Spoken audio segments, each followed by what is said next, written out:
Hello guys, welcome to Bhagyashree's Kitchen.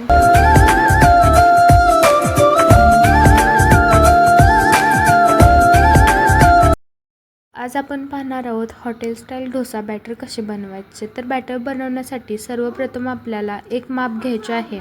त्या मापामध्ये तुम्ही वाटी, ग्लास किंवा दुसरे कोणतेही माप घेऊ शकता. मी इथे एक वाटी घेतलेली आहे. त्या वाटीने मी 3 वाटी तांदूळ घेत आहे. त्याच वाटीने 1 वाटी उडीद डाळ, 1 मोठा चमचा हरभरे डाळ, तुमच्याकडे मोठा चमचा नसेल तर तुम्ही छोटे 2 चमचे यूज करू शकता, 1 छोटा चमचा मेथी. त्यानंतर आपल्याला त्यामध्ये पाणी ओतून ते चांगल्या प्रकारे धुवून घ्यायचे आहे. इथे तुम्ही बघू शकता 2 ते 3 वेळा ते चांगले धुवून घेतल्यानंतर त्यामध्ये पाणी ओतून आपल्याला ते झाकून ठेवायचे आहे. तास ठेवल्यानंतर आपल्याला ते बारीक करायचं आहे. बारीक करताना 2 गोष्टी लक्षात ठेवायच्या. एक तर त्याच्यामध्ये खर राहिली नाही पाहिजे, दुसरी गोष्ट त्याच्यासाठी मोठं भांडं यूज करायचं, कारण रात्रभर ते फुगल्यानंतर बाहेर येऊ शकतं. त्यामुळे आपल्याला मोठे भांडे यूज करायचे आहे. त्यानंतर आपल्याला त्याच वाटीने आपल्याला 1 वाटी पोहे भिजत घालायचे आहेत व ते चांगल्या प्रकारे भिजवायचे आहेत. ते भिजत घालताना नेहमी त्यामध्ये पाणी जास्त ओतावे, म्हणजे ते पोहे फुगतात. त्याच्यानंतर अर्ध्या तासानंतर ते पोहेही आपल्याला बारीक करून घ्यायचे आहेत.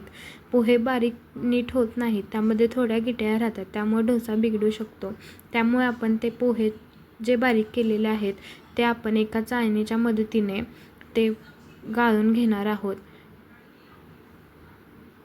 बघू शकता इथे दाखवल्याप्रमाणे आपल्याला ते पोहे मॅश करून घ्यायचे आहेत. तुम्ही जर माझ्या चॅनेलवरती नवीन असाल तर लाईक, शेअर, कमेंट करायला विसरू नका आणि सबस्क्राईब करायलाही विसरू नका. आणि तुम्हाला काही करताना प्रॉब्लेम आला तर मला कमेंट करून तुम्ही विचारू शकता. इथे बघू शकता मी कशा प्रकारे छानून घेत आहे.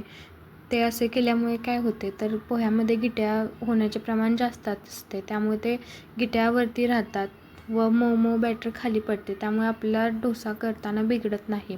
तर आपल्याला हे नंतर सगळं मिक्स करून घ्यायचं आहे व मिक्स केल्यानंतर त्यामध्ये मीठ घालायचं आहे.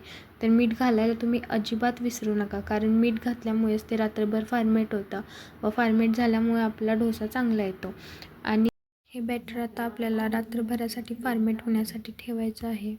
जाळीदार व खुसखुशीत डोसा कसा बनवायचा हे तुम्ही माझ्या नेक्स्ट व्हिडिओमध्ये बघू शकता. व तुम्ही जर माझ्या चॅनलवरती नवीन असाल तर माझ्या चॅनलला सबस्क्राईब करायला विसरू